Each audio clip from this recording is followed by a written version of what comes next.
Voilà, donc particulièrement, nous allons maintenant aller dans ce message, Gédéon et l'épée de l'Éternel. Alléluia. On va lire, si vous voulez bien, dans Juges au chapitre 7.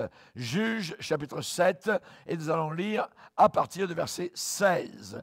Pour montrer un petit peu le contexte, certaines personnes connaissent Gédéon de près ou de loin, mais nous allons nous y appliquer particulièrement donc aujourd'hui. Juges, chapitre 7 et au verset 16.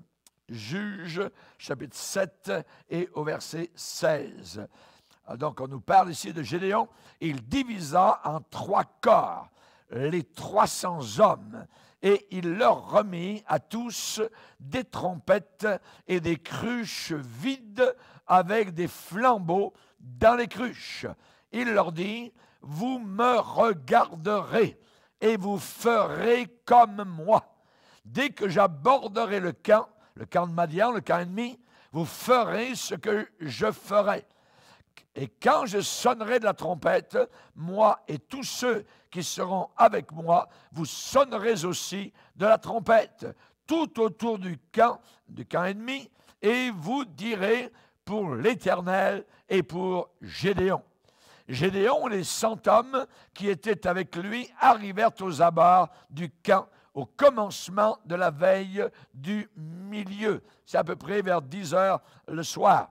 Comme on venait de placer les gardes, ils sonnèrent de la trompette et brisèrent les cruches qu'ils avaient à la main. Les 3 corps sonnèrent de la trompette et brisèrent les cruches. Ils saisirent de la main gauche les flambeaux et de la main droite les trompettes pour sonner. Et ils s'écrièrent, « Épée pour l'Éternel et pour Gédéon. » Ils restèrent chacun à sa place autour du camp. Et tout le camp se mit à courir, les Madianites, à pousser des cris et à prendre la fuite. Les 300 hommes sonnèrent encore de la trompette, et dans tout le camp, l'Éternel leur fit tourner l'épée les uns contre les autres.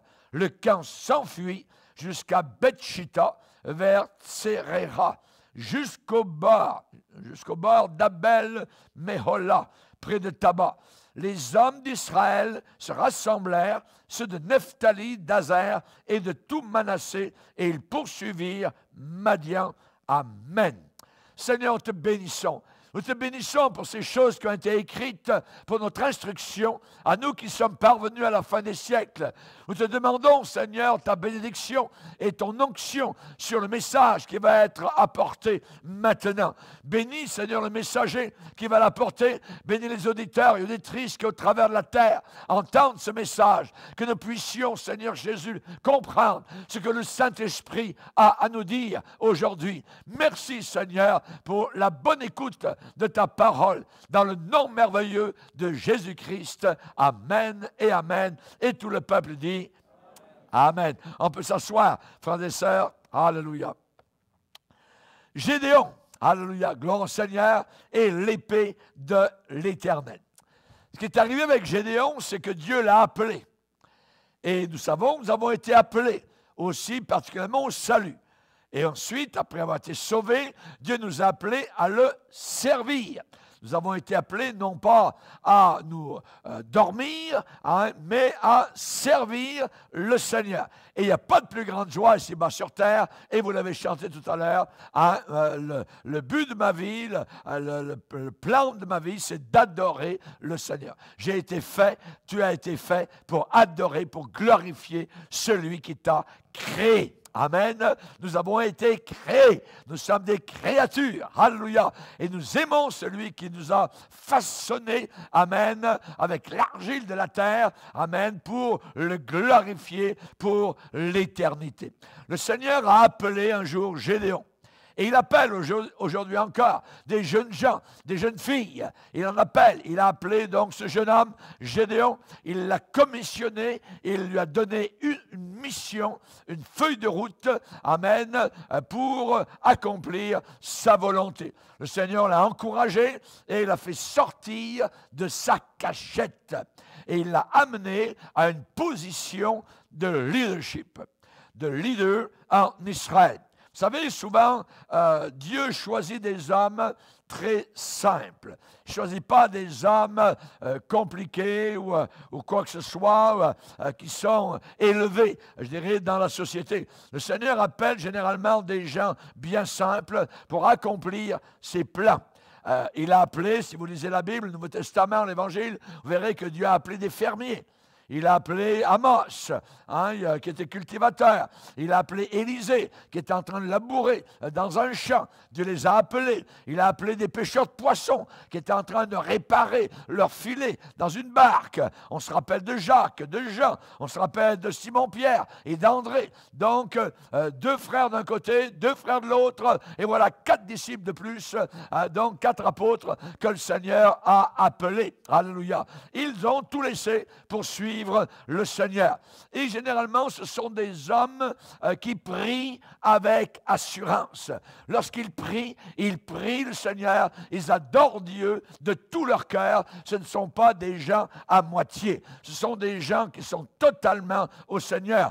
Des gens, par exemple, comme dans les Actes des Apôtres, où les chrétiens ont prié Dieu et ont dit maintenant, Seigneur, vois leurs menaces et donne à tes serviteurs d'annoncer ta parole avec une pleine assurance. Ce que le diable désire toujours et au travers des siècles, eh bien, c'est d'empêcher la parole de Dieu de toucher les cœurs, d'être répandue dans le monde entier. Et là, ces gens-là qui avaient été appelés ont prié le Seigneur en disant, vois leurs menaces, vois leurs empêchements, vois ce qui se passe, Seigneur, et fais en sorte que tes serviteurs, tes servantes puissent annoncer, proclamer, claironner hautement, librement, hardiment ta parole avec une pleine assurance. Qu'est-il arrivé pour Gédéon? Le Saint-Esprit de Dieu est descendu sur lui. L'œuvre de Dieu ne s'accomplit pas par l'intellect humain.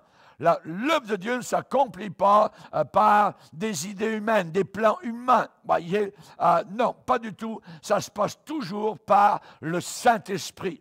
Ce n'est ni par la force, ni par la puissance humaine, ni par la puissance du cerveau, mais par le Saint-Esprit. Là où le Saint-Esprit n'agit pas, et ce n'est que stérilité, ce n'est que désert, ce n'est que parodie. Voyez, la chair ne sert de rien.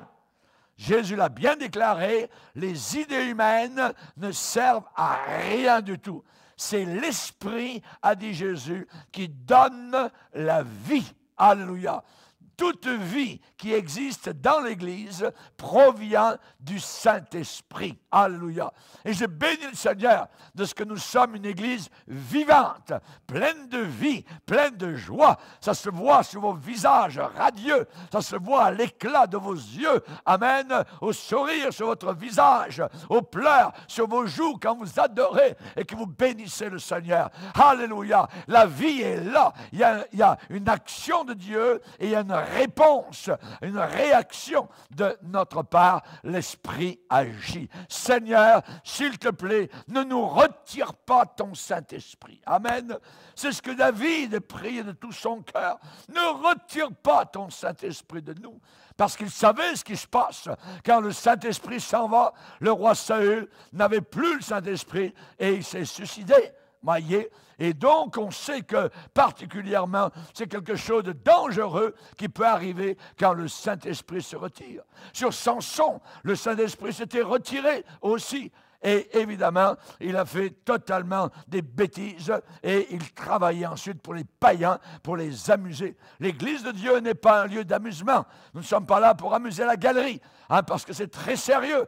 Nous savons qu'un jour, nous passerons devant le tribunal de Dieu et nous devons rendre compte Et ils n'arriveront pas devant le tribunal, les deux mains dans les poches, avec un chewing-gum dans la bouche. Ah non, non, non, non. Ça sera très, très sérieux pour toutes les choses, les actions que nous aurons accomplies depuis que nous sommes chrétiens.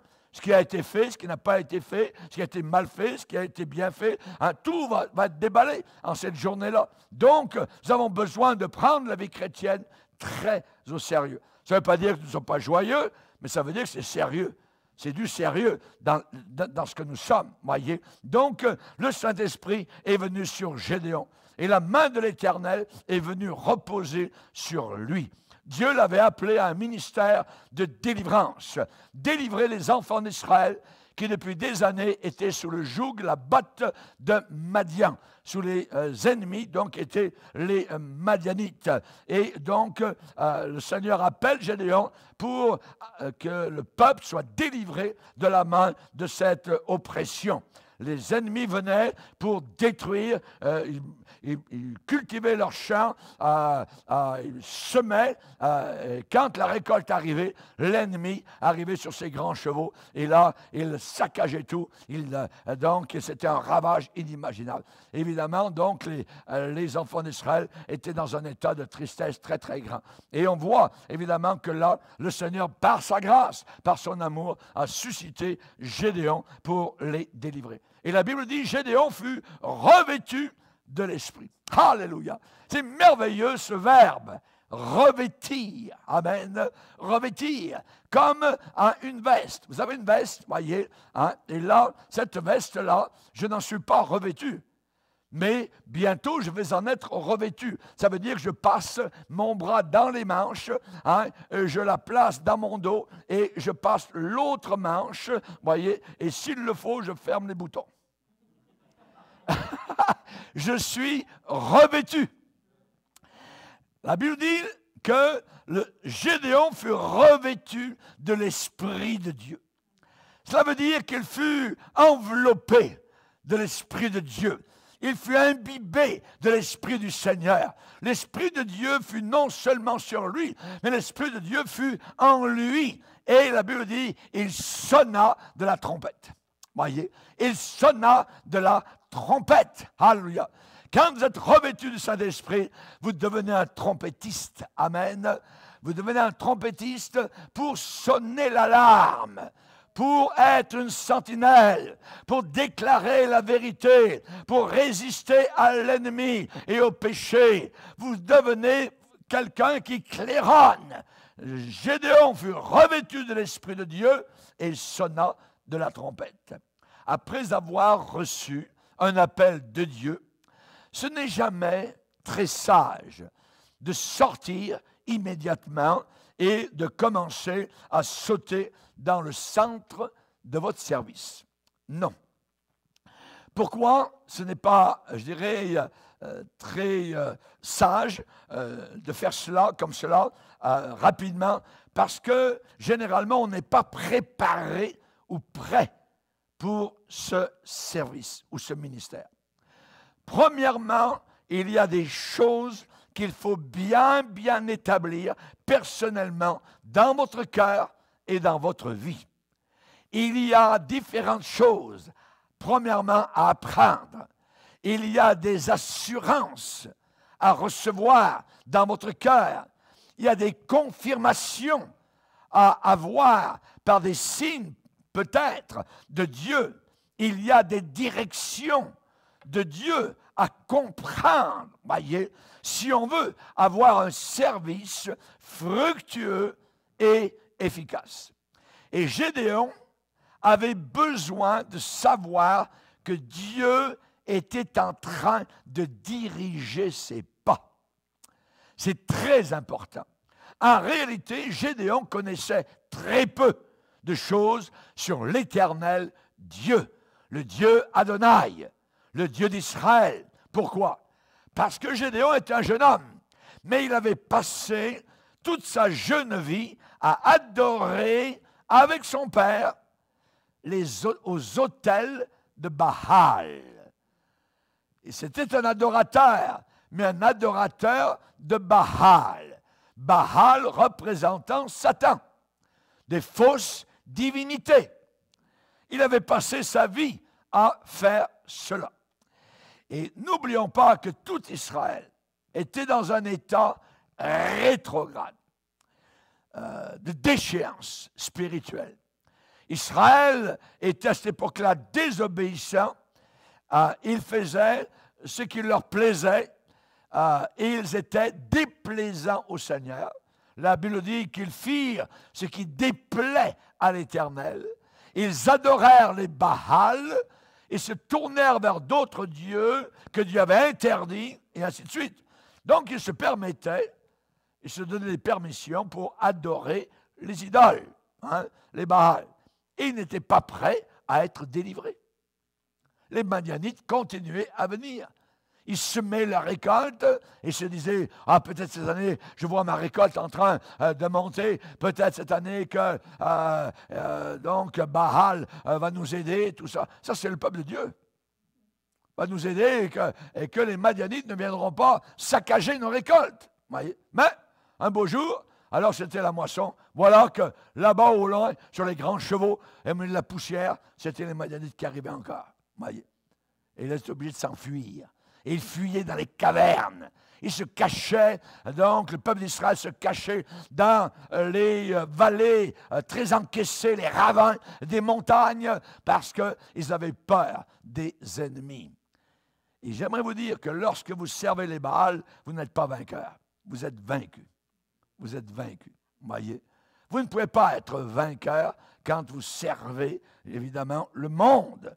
Quand vous servez l'esprit du monde, quand vous servez donc les démons. Paul a dit, je ne veux pas. Il a dit aux chrétiens que vous soyez à la table des démons et en même temps à la table du Seigneur. Non, c'est une infamie, on ne peut pas. Mais le peuple d'Israël était comme cela, donc à cette époque-là, totalement rétrograde. Il n'était pas prêt du tout à être délivré. Alors, qu'allait-il arriver? Eh bien, c'est que Dieu devait tout d'abord sortir sa verge de châtiment. Il devait sortir sa verge de châtiment, le bâton du châtiment. Et la Bible dit que l'Éternel les abandonna à Madian pendant 7 ans.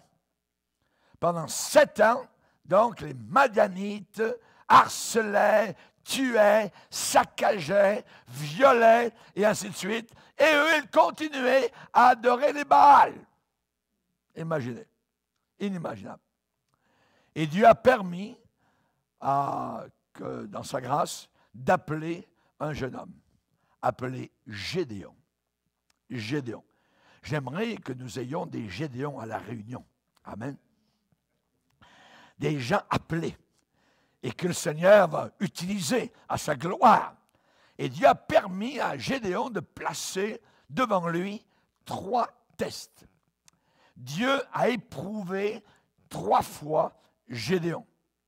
Et particulièrement, ce qu'on peut se poser comme question, est-ce que c'est mauvais de demander parfois, je dis bien parfois, un signe à Dieu?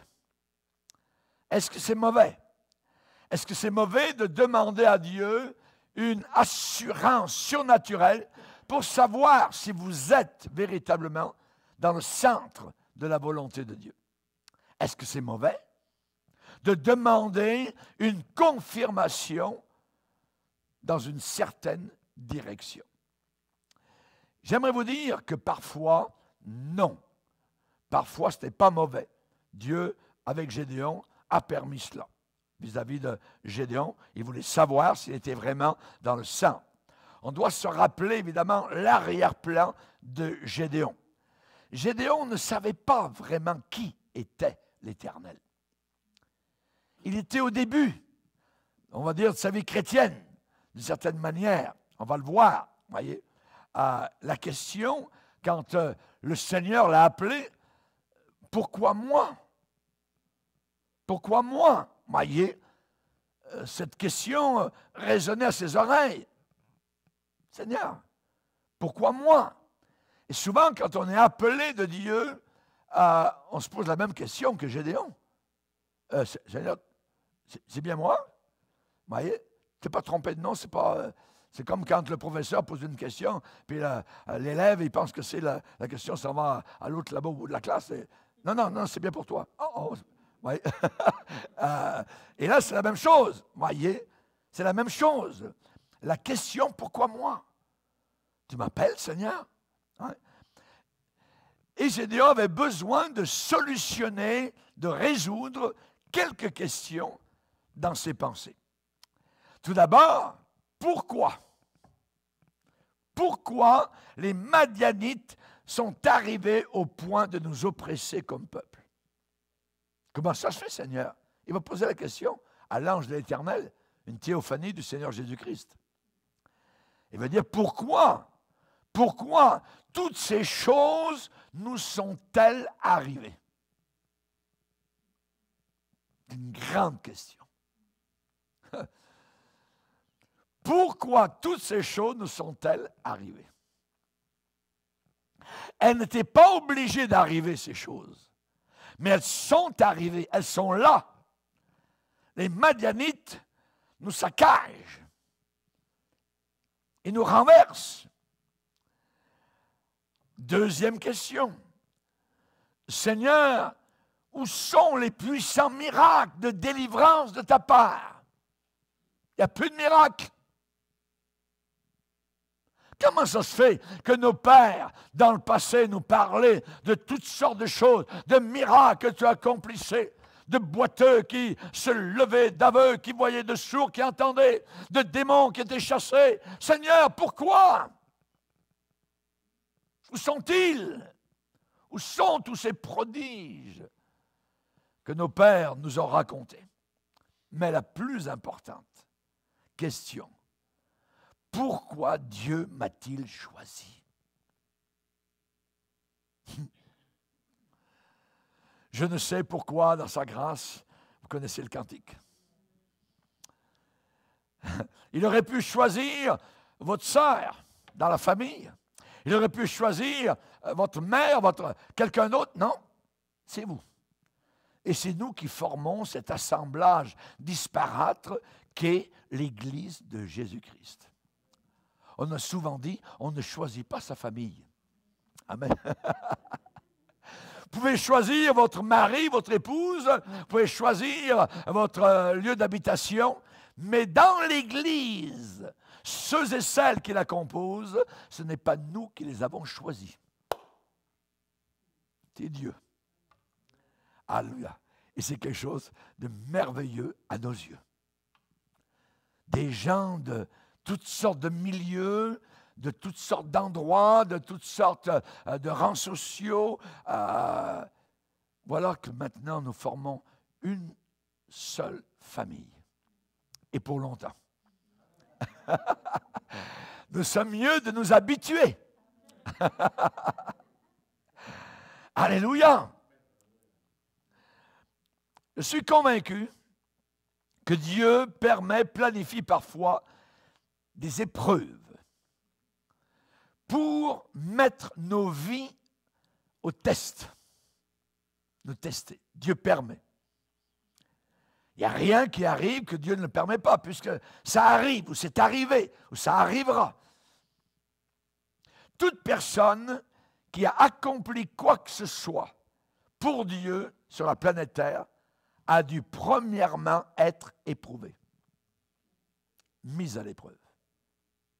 Que ce soit dans l'Église un diacre, éprouvez-le d'abord, et ensuite qu'il exerce donc son service. Éprouvez-le. Toute personne qui a réalisé quoi que ce soit pour Dieu, premièrement, a dû passer par un temps d'épreuve. Pierre l'apôtre va dire, l'épreuve de votre foi. L'épreuve de votre foi, plus précieuse que l'or périssable. L'épreuve de votre foi. Ça veut dire votre foi, tôt ou tard, est mise à l'épreuve. Comme l'or qui passe dans les hauts fourneaux. Et Gédéon, eh bien, lui aussi va passer par l'épreuve. Quelqu'un peut se dire, Dieu m'éprouve pour qu'il sache, il veut savoir ce que je vais faire dans cette épreuve. Dieu veut savoir ma réaction. Voyez, je vais vous dire non. Dieu n'est pas intéressé par cela. Il ne veut pas savoir particulièrement comment vous allez réagir. Dieu ne nous met pas à l'épreuve pour ce but-là. Pourquoi? Parce que Dieu connaît déjà exactement ce que vous et moi, nous allons faire dans telle ou telle circonstance. Il sait à l'avance. Mais quand Dieu nous met à l'épreuve, nous passe au test, vous et moi, eh bien, il ne se prouve absolument rien à lui-même, parce qu'il sait déjà ce que nous allons faire, mais c'est vous et moi qui ne savons pas ce que nous allons faire dans telle ou telle circonstance. Vous comprenez? Amen. Lui, Dieu sait déjà ce que nous allons faire. Il est omniscient. Seigneur, tu sais quand je me lève, tu sais quand je m'assieds, tu sais quand je vais me coucher, tu sais quand j'ouvre la porte, quand je ferme la porte, quand je monte au grenier, tu sais quand je monte dans ma voiture, tu sais ce que je fais dans la voiture, tu sais tout. Dieu connaît tout. Quand il est allé vers Moïse, vers le buisson ardent, « Hé Moïse, je sais ce qui se passe parmi ton peuple en Égypte. Je connais leur souffrance. J'ai entendu leurs cris. J'ai vu leurs pleurs. » Il sait absolument tout. Mais quand nous sommes mis à l'épreuve, c'est vous et moi qui ne savons pas ce que nous allons faire. Dieu savait exactement ce qu'Abraham allait faire sur la montagne du Moria. Lorsqu'il est dit dans la Bible, dans Genèse 22, « Et Dieu mit Abraham à l'épreuve. » Sa foi a été testée. Hé Abraham, tu dis que tu as la foi en l'Éternel Adonai, le Dieu des étoiles, alors je vais t'éprouver. Je sais premièrement comment va être ta réaction, mais toi tu ne sais pas comment tu vas réagir et tu vas l'apprendre. Amen. Alléluia. Gloire au Seigneur. C'est Abraham qui n'était pas sûr, voyez, de ce qu'il allait faire. Et Abraham, dans l'épreuve, s'est prouvé à lui-même ce qu'il allait faire. Certains pensent que Gédéon manquait de confiance. Voyez, qu'il était faible. Mais Dieu ne pensait pas ça. Absolument pas. Qu'est-ce que Dieu lui a dit quand il l'a appelé? « Hey Gédéon, l'Éternel est avec toi, vaillant héros. » Dieu le voyait comme étant un vaillant héros, alors qu'il était, semblait-il, dans la peur. Et il battait du blé au pressoir. On ne bat pas du blé dans un pressoir. On bat du blé sur l'air, où on bat le blé. Mais pourquoi battait-il son blé dans un pressoir? Parce que le pressoir était encaissé, c'était caché, c'était profond dans la terre, voyez. Et lui, eh bien, il mettait ces gerbes-là, il descendait au fond et se disait, les Madianites ne me verront pas.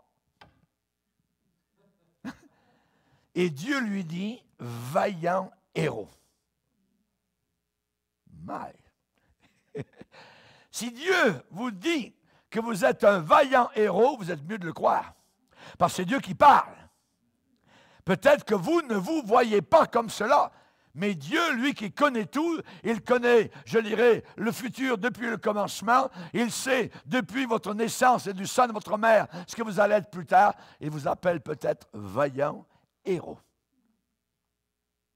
Vaillant héros. Je serai avec toi. Tu battras Madian. Ah, pas seulement du blé. Va avec cette force que tu as. Va avec cette force que tu as. Tu penses que tu n'as pas de force. Tu penses que tu es inutile. Tu penses que tu as peur. Mais moi, je ne te vois pas comme cela. Je te vois comme un héros. Ma présence sera avec toi. Le Saint-Esprit de Dieu va susciter en toi une énergie que tu ne penses ne pas avoir. Certains pensent que Gédéon manquait de confiance. Pas Dieu. Dieu a pris quoi? Dieu a pris les manquements de Gédéon et lui a donné son onction. Dieu l'a rempli de sa puissance. Amen. Et Gédéon devint une force irrésistible avec son Dieu.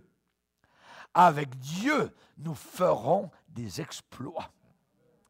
Je puis tout par celui qui me fortifie. N'oubliez jamais le bout de la phrase. Amen. Tout seul, vous ne ferez rien. Votre petit intellect, vos petits diplômes ne valent rien devant Dieu. Quand l'humilité est dans une vie, cette humilité est capable de vous amener à une dépendance totale, complète sur Dieu. Vous dépendez totalement sur lui. Vous vous appuyez sur lui. Paul a dit, j'ai appris à vivre dans la disette et dans l'abondance, dans n'importe quelle situation, parce que je ne suis jamais seul. Christ est ma vie et la mort m'est un gain. Alléluia. Gloire au Seigneur. La Bible dit, confie-toi. Ça veut dire, appuie-toi totalement, complètement, remets ta vie, livre ta vie, abandonne ta vie, confie-toi en l'Éternel de tout ton cœur. Et ne t'appuie pas sur ta sagesse. La sagesse humaine, la Bible dit, est diabolique. Ne t'appuie pas sur ta sagesse, ne t'appuie pas sur tes idées, ne t'appuie pas sur tes plans. Mais dis au contraire, si Dieu le veut, nous ferons ceci, nous ferons cela. Ne mettez jamais Dieu de côté. Non, non. Gédéon fut revêtu du Saint-Esprit. Rappelez-vous ma veste. Revêtu du Saint-Esprit, enveloppé du Saint-Esprit. Alléluia. Ses bras plongeant dans l'œuvre et la puissance du Saint-Esprit. Et il avait reçu un nouveau nom. On peut dire aujourd'hui, depuis qu'il était devenu chrétien, pour qu'on comprenne, Gédéon avait un nouveau nom. Son nouveau nom, c'était celui-ci. Jéru-Baal. Jéru-Baal. C'était le nouveau nom. La Bible dit Jéru-Baal qui est Gédéon. Comment a-t-il reçu ce nouveau nom? Oui.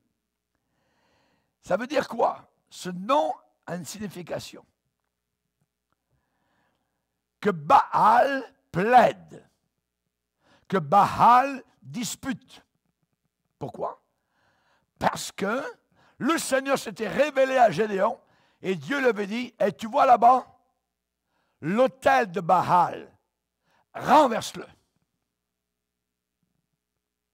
Et Gédéon avait été renversé l'autel de Baal. Le lendemain matin, dans le village, tout le monde, qu'est-ce qui se passe? Mais c'est terrible. L'autel de Baal a été renversé. Qui a fait ça? La personne qui a fait ça mérite la mort. Et finalement, on a découvert que ça se passait dans la maison de Gédéon. Les gens sont venus frapper à la porte. On dit, hey, fais venir ton fils. On pense que c'est lui qui a renversé l'autel de Baal. Il doit mourir. Le père est sorti. Il a refermé la porte derrière lui. Et il a dit, OK les gars, je vais vous dire quelque chose. Si Baal est si fort que ça est puissant, qu'il revendique sa cause lui-même.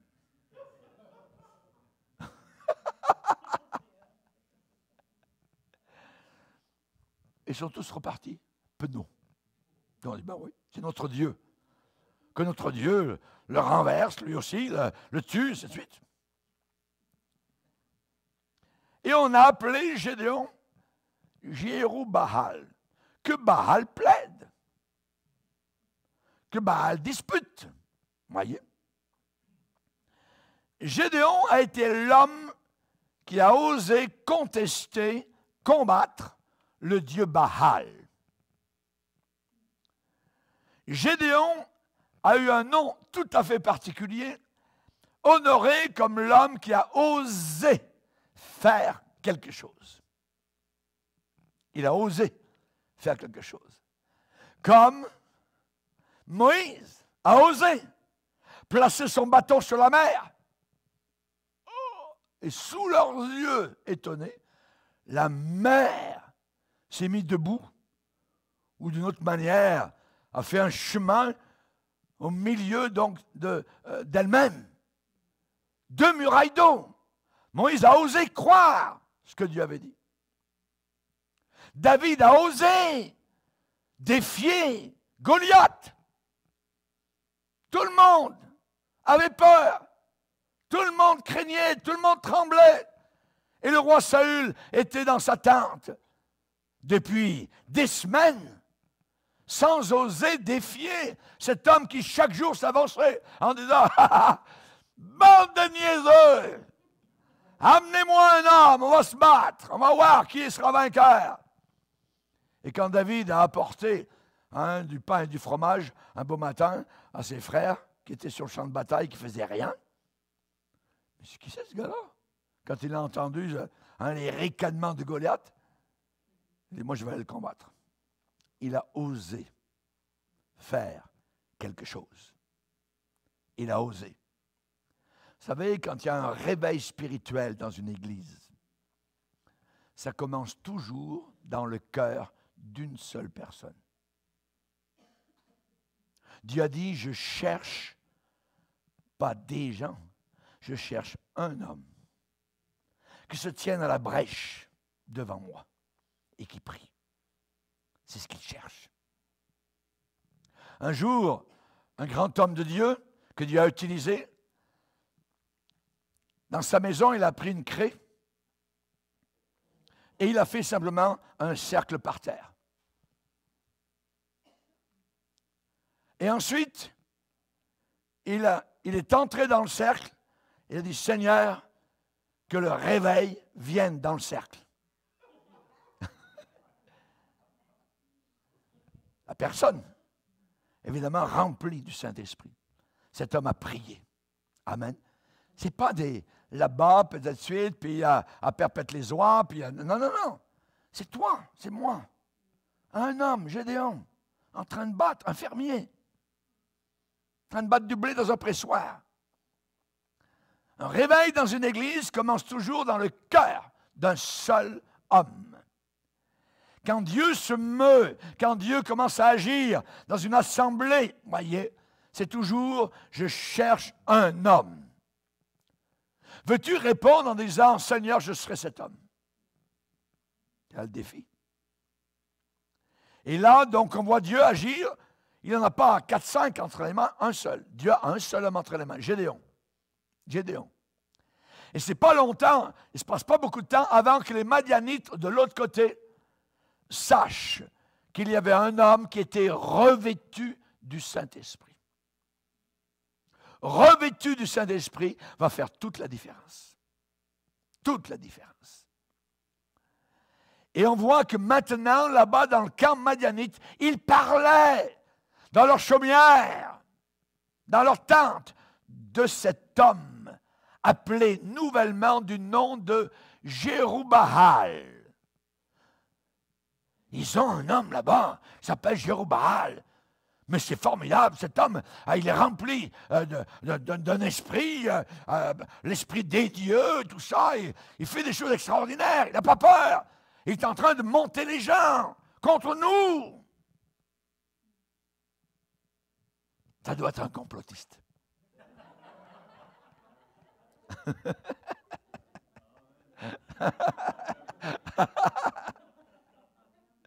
C'est Gédéon qui avait osé combattre Baal. Imaginez. C'est l'histoire de Moïse en Égypte. C'est l'histoire d'Élie avec les faux prophètes.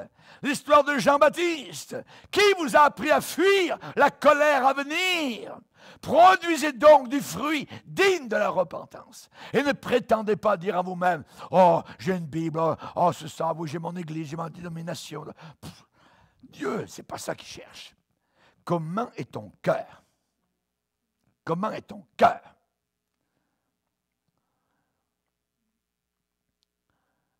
Tout chrétien authentique va vivre une vie de l'esprit.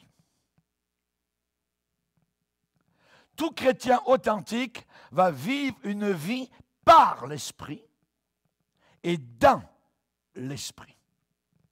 N'oubliez pas que tout a commencé, notre vie chrétienne, quand on a été convaincu par le Saint-Esprit de péché, de justice, de jugement. Quand est-ce que tu as été convaincu de péché? Quand tu pleurais sur ta vie passée? Il y a des fils de pasteurs qui ne sont pas sauvés. Ils ne peuvent pas dire quand est-ce qu'ils ont été sauvés. Il y a des chrétiens et des chrétiennes qui n'ont jamais eu cette conviction de péché dans leur vie. Ils ne sont jamais repentis de rien du tout. On a été convaincus par le Saint-Esprit. Jésus a dit, je m'en vais, mais je vous enverrai quelqu'un comme moi, un autre comme moi, allos, pas hétéros, un autre comme moi, allos, autre en grec.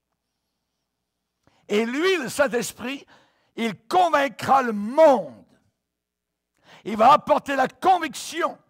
Lorsqu'il y a un véritable réveil spirituel, la première chose qui se passe, ce n'est pas que les gens dansent, roulent, roquent, tombent par terre. C'est que les gens sont convaincus de péché. Alléluia. Le Saint-Esprit convaincra le monde en ce qui concerne le péché, la justice et le jugement. Et le jugement. Ensuite, après avoir été convaincus, n'oubliez pas que nous sommes nés de l'Esprit. Nés de l'Esprit. Jésus a dit à un homme religieux, si un homme ne naît pas d'Esprit, il ne peut pas entrer dans le ciel. Ensuite, on a été remplis du Saint-Esprit. Il y a eu le baptême dans le Saint-Esprit avec le parler en d'autres langues. Souvent dans la Bible, on dit, soyez remplis du Saint-Esprit. Dans Acte 2, la première fois où le Saint-Esprit est tombé de cette façon-là, il est dit qu'ils furent tous remplis du Saint-Esprit et ils commencèrent tous à parler dans de nouvelles langues selon que le Saint-Esprit leur donnait de s'exprimer. Lorsque les gens n'ont rien compris à la Pentecôte de ce qui se passait, c'est l'apôtre Pierre qui a expliqué ce qui se passait. Ces gens que vous entendez parler en langue, voilà, c'est ce qui est arrivé selon la prophétie de Joël. Et la Bible dit que lui-même, Pierre, était rempli du Saint-Esprit pour expliquer. Lorsque Paul, dans le premier voyage missionnaire à l'île de Chypre, il témoigne du nom de Jésus, un très haut gouverneur romain, Sergius Paulus, et à côté, il y a un sorcier qui s'oppose à ce que Paul déclare et qui dit, « Monsieur le gouverneur Sergius Paulus, ne croyez pas à ce prédicateur, c'est une secte, mais lui c'est un sorcier. » Et l'apôtre Paul, la Bible dit, rempli du Saint-Esprit, regarda le sorcier et lui dit, « Tu vas devenir aveugle. » Paf, sur le coup, il est devenu aveugle, il ne voyait plus rien. Et Sergius Paulus, voyant ce qui se passait, a été convaincu que ce que Paul enseignait était vérité. Il a été sauvé. Rempli du Saint-Esprit. Ce n'est pas une petite affaire. Être rempli du Saint-Esprit de Dieu. Alléluia. Ensuite, on est conduit par le Saint-Esprit. Romains 8, 14. Tous ceux qui sont conduits par l'Esprit de Dieu sont fils de Dieu. Tous ceux qui sont conduits par l'Esprit de Dieu sont fils de Dieu. Ensuite, on a été loin du Saint-Esprit. David en avait déjà parlé dans l'Ancien Testament. Tu oins d'huile ma tête. Quelle huile? Symbole du Saint-Esprit. et ma coupe déborde. Quand vous êtes rempli de Saint-Esprit, vous êtes débordant de la présence de Dieu, de la joie de Dieu, du témoignage de Dieu. Vous aimez prier, vous aimez lire la Bible, vous aimez la manger, la dévorer, vous en nourrissez jour et nuit. Je serre ta parole dans mon cœur afin de ne pas pécher contre toi. Jésus a dit, l'Esprit du Seigneur est sur moi parce qu'il m'a oint. L'Esprit du Seigneur est sur moi parce qu'il m'a oint. Je sais que l'Esprit de Dieu est sur moi maintenant. Parce que moi aussi j'ai été oint. Et je ne le dis pas avec orgueil, je le dis avec simple humilité. Moi je ne suis qu'un vase d'argile. Mais à l'intérieur réside l'Esprit de Dieu. Alléluia. La présence de Dieu manifeste apporte toujours la vie, jamais la mort. Jamais la mort. Si l'esprit de celui qui a ressuscité Jésus d'entre les morts habite, réside en vous, demeure en vous, alors qu'est-ce qui va arriver? Eh bien, celui qui a ressuscité Christ d'entre les morts rendra aussi la vie, V-I-E, amen, avec un V comme victoire. Il rendra la vie à vos corps mortels par son esprit qui habite en vous. Alléluia. La vie entière du chrétien, depuis sa nouvelle naissance jusqu'à sa résurrection future, en est une vécue par le Saint-Esprit. N'essayez pas de vivre par vous-même la vie chrétienne, vous ne le pourrez pas. Parce que cette vie chrétienne, elle est invivable par nous-mêmes. Elle ne se vit que par la puissance du Saint-Esprit. Alléluia. Le premier pas dans la vie de Gédéon, ça a été d'apprendre à adorer. Apprendre à adorer. J'aime voir nos nouveaux convertis adorer le Seigneur. C'est formidable. Pourquoi? Parce qu'il ne fait que jamais eux. Voyez, ce ne sont pas des hypocrites. Hein, ils viennent d'être sauvés. Ils sont réjouis par la grâce de Dieu. Le pardon de tous leurs péchés a été effacé. La dette est annulée. Le diable a reculé. Amen. S'enfuit dans les ténèbres. Et ces nouveaux convertis commencent à adorer le Seigneur. Ils aiment ce temps de cantique. Amen. Dans l'église où l'on chante, où on loue, où on adore le Seigneur. Alléluia. Et si c'est une dame, amen, qui a mis un petit peu de make-up, tout ça, eh bien, si pendant qu'elle pleure, c'est pas grave, il y a des choses qui, des petites larmes qui ruissellent, tout ça, et le make-up s'en va, ça fait des taches toutes noires ici, c'est pas grave, amen, c'est un signe de bénédiction. Alléluia. Le premier pas dans la vie de Gédéon, ça a été d'apprendre à adorer son Dieu. Amen. Et le premier pas dans la vie de tout chrétien, c'est d'être de vrais adorateurs. Il y a trop de faux adorateurs. Et Jésus a dit à la Samaritaine, rappelez-vous, le Père cherche de vrais adorateurs, qu'il adore en esprit et en vérité, aucun mensonge. C'est une réalité. Amen. Une vérité qui est dans le cœur. Amen. N'oublions pas que durant la grande tribulation, qui s'en vient devant le monde, hein, qui va durer 7 ans, n'oublions pas que toute la terre va adorer Satan.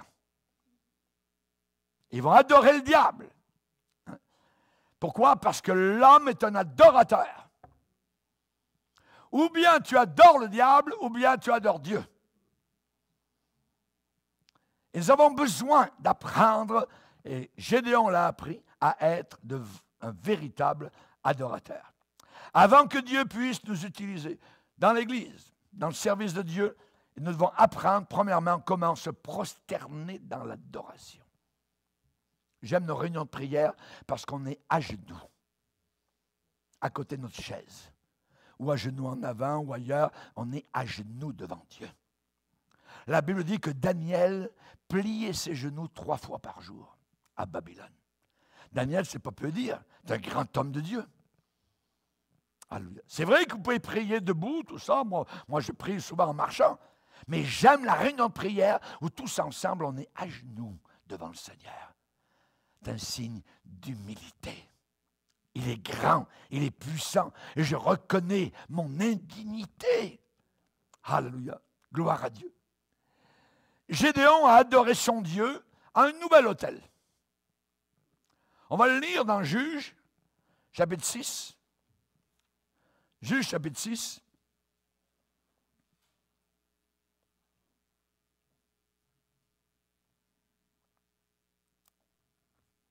Verset 25. Dans la même nuit, l'Éternel dit à Gédéon, prends le jeune taureau de ton père et un second taureau de 7 ans. Renverse l'autel de Baal qui est à ton père, qui appartient à ton père, et abat le pieu sacré qui est dessus. Tu bâtiras ensuite et tu disposeras sur le haut de ce rocher un autel à l'Éternel ton Dieu. Donc Dieu lui dit, tu vas maintenant, une fois que tu as renversé l'autel de Satan, l'autel de Baal, maintenant tu vas ériger un nouvel autel à l'Éternel. Et dans notre vie, nous avons besoin d'ériger un nouvel autel au Seigneur de gloire. Alléluia. Donc Gédéon s'est tourné ensuite vers Dieu et lui a dit, Seigneur, si tu veux sauver Israël par ma main, alors je vais poser une toison de laine sur le sol. Il a demandé quelque chose, c'est au verset 36. Gédéon dit à Dieu, si tu veux délivrer Israël par ma main, comme tu l'as dit, voici, je vais mettre une toison de laine dans l'air. Si la toison seule se couvre de rosée et que tout le terrain reste sec, là je saurai, je connaîtrai que tu délivreras Israël par ma main, comme tu l'as dit. Et il arriva ainsi. Le jour suivant, bravo, merci Seigneur, tu m'as choisi, mais il n'est pas encore certain. Le jour suivant, il se leva de bon matin, pressa la toison et en fit sortir la rosée qui donna de l'eau plein une coupe. Gédéon dit à Dieu, que ta colère ne s'enflamme pas contre moi. Ne te mets pas en colère, Seigneur. Je ne te parlerai plus que cette fois.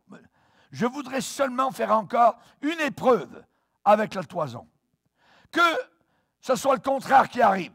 Que la toison seule reste sèche et que tout le terrain se couvre de rosée. Et Dieu fit ainsi cette nuit-là. La toison seule resta sèche et tout le terrain se couvrit de rosée. Donc c'était clair.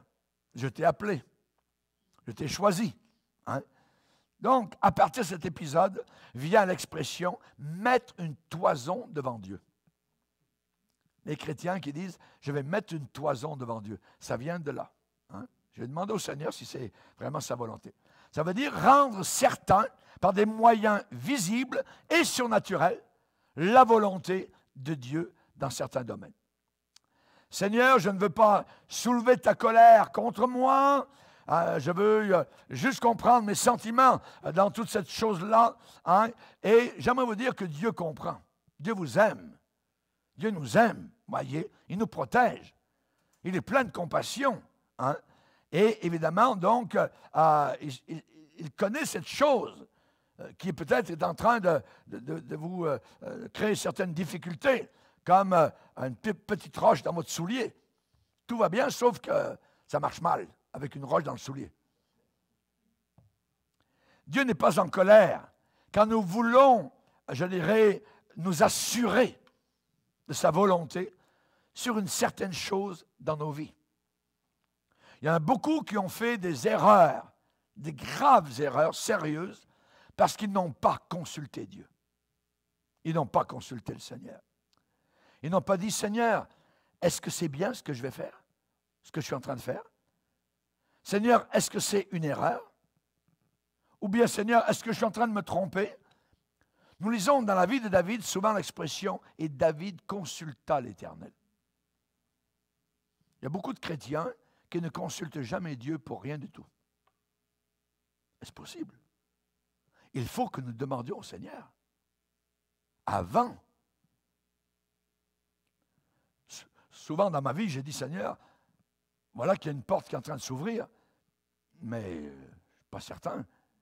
Si c'est de toi, laisse-la ouverte. Si ce n'est pas de toi, ferme la porte. Et Dieu agit dans ce sens-là. Dieu est capable de fermer des portes et d'ouvrir des portes. Mais il faut savoir si c'est de Dieu. Ça ne veut pas dire que parce qu'une porte s'ouvre, c'est vraiment le Seigneur. Je bénis le Seigneur pour avoir bien choisi mon épouse. Parce qu'il y en a deux avant qui ont précédé. Pas des épouses, mais des amis de filles. Vous voyez? J'ai demandé au Seigneur. J'ai prié Dieu. J'ai jeûné devant le Seigneur. J'ai eu la crainte de Dieu. La Bible dit, celui qui est dans la crainte, qui craint de s'engager, est en sécurité. C'est la crainte de Dieu qui est la sagesse. Souvent, on se trouve à certains croisements de route par rapport à la volonté de Dieu. Dans mes voyages au travers de la terre, j'ai consulté parfois, j'ai prêché à des pasteurs et j'ai conseillé certains jeunes pasteurs et j'ai trouvé parfois qu'au lieu que ce soit Dieu qui les ait appelés dans un certain travail, une certaine œuvre, sont eux qui se sont appelés eux-mêmes. Ils ont pris la fiole d'huile et puis ils ont dit, je suis pasteur. Ils sont allés à l'imprimerie pour faire donc imprimer des cartes, pasteur un tel. Mais ça ne veut pas dire que Dieu voulait qu'ils soient pasteurs. Ils ont fait des erreurs et ça a été terrible par la suite. Pourquoi? Parce que quand le diable arrive, quand ces fameux pasteurs arrivent dans les batailles, les combats, quand on commence à parler en mal contre eux, s'ils n'ont pas été appelés, ils vont sauter par-dessus bord. Les rats quittent le navire. Et laissent le navire tout seul. Il faut être certain d'avoir été appelé. Il n'y a rien de plus décevant, de plus désappointant. Souvent, j'ai parlé à des jeunes gens qui ne savaient pas beaucoup la volonté de Dieu et je leur ai donné généralement, souvent j'ai donné ce verset-là, dans le psaume 32, le verset 8. Et au psaume 32, le verset 8, le Seigneur dit, « Je t'instruirai. Je vais te montrer la voie que tu dois suivre. Je te conseillerai. J'aurai le regard sur toi. » Donc, et Dieu continue en disant, « Soyez pas comme des mules, des têtes de mules. » Voyez? Je t'instruirai, je vais te montrer la voie que tu dois suivre. Gédéon a voulu s'assurer que ce que Dieu est en train de lui dire, c'était vraiment dans la volonté de Dieu. Et parfois, ce n'est pas mauvais, d'attendre et de s'assurer. Il y a des gens qui disent, oh, moi je veux partir en Afrique, tout ça, où Dieu m'appelle là-bas. Ils sont allés, ils ont fait 6 mois, ils sont revenus. Je dirais, tête basse, terminé, ministère, plier les bagages, rentrer les livres, les Bibles dans les caisses, c'était terminé. Il faut savoir si c'est de Dieu. S'appeler soi-même et partir sur un champ de travail, puis ensuite expérimenter un paquet de frustrations qui s'en suivent, ça ne sert pas à grand-chose. Ces gens-là doivent se demander, Dieu m'a-t-il vraiment appelé à ce que je suis en train de faire? Et je sais par expérience, moi, dans le ministère depuis 50 ans, eh bien, que je dois retourner régulièrement à un moment précis dans ma vie, la première semaine du mois d'octobre 1968, quand j'ai été baptisé dans le Saint-Esprit et que durant cette réunion, l'appel de Dieu sur ma vie a été flagrant. Comment y aura-t-il des prédicateurs s'ils ne sont pas envoyés? Le pasteur prêchait sur ce message-là. Et je sais que j'ai été appelé au ministère de la parole de Dieu. Je ne pouvais pas, amen, être un intendant de bord d'un bateau toute ma vie. Je ne pouvais pas être un intendant d'un hôtel touristique, aussi grand soit-il. Amen. J'ai fait ces deux choses pendant un certain temps, mais j'ai été appelé à prêcher la parole merveilleuse de Dieu. Alléluia. Il n'y a pas de plus grand appel, c'est vrai. Mais il faut être certain de cela. Il faut en être certain. Voyez, Et je peux dire franchement, Seigneur, je sais que tu m'as appelé et j'avais 21 ans. Je sais où c'était, je sais le mois, amen, je sais l'année, alléluia, et je sais donc que j'ai été appelé à prêcher ta parole. Alléluia. Avec sagesse et de façon soigneuse, on a besoin de s'asseoir et de dire, Seigneur, j'ai besoin d'un signe de ta part. Il y a des jeunes gens qui sont sur le chômage, ne travaillent pas, et disent, ben, ça serait bien d'aller à l'école biblique, tout ça. Peut-être je pourrais être pasteur. Oui, donc, attends. Aujourd'hui, il suffit de payer tes cours, et puis à la fin, on va te donner un diplôme, tout ça, et puis là, tu peux être pasteur. Est-ce que tu as été appelé? Il y a beaucoup de pasteurs qui ne sont même pas sauvés aujourd'hui. C'est terrible.